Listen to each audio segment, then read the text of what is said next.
দেখো এখন কিন্তু তোমরা অফিসিয়াল ওয়েবসাইটে গেলে রেজিস্টার করতে পারবে ডব্লিউবিএইচআরবির জন্য।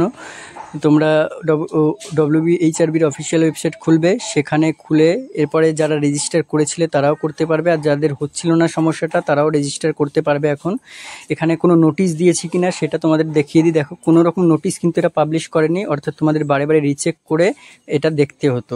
এবারে দেখো তোমরা সে অনলাইন অ্যাপ্লিকেশান সেকশানে যাবে, ওখানে প্রথমে কিন্তু রেজিস্টার নাও ক্লিক করতে হবে।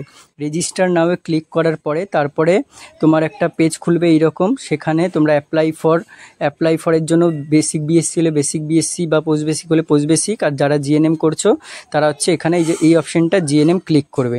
ক্লিক করার পরে তারপরে তোমার ফুল নেম দেবে, মোবাইল নাম্বার সঠিক দেবে, ইমেল আইডিও সঠিক দেবে। সঠিক দেওয়ার পরে কিন্তু সমস্ত কিছু ইমেল আইডিতে একটা ইমেল আইডিতে একটা মেসেজ যাবে, সেই ওটিপিটা এখানে লিখতে হবে, 6 অক্ষরের ওটিপি। সাবমিট করার পরে ওটিপিটা আসবে, তারপরে কিন্তু লিখতে হবে।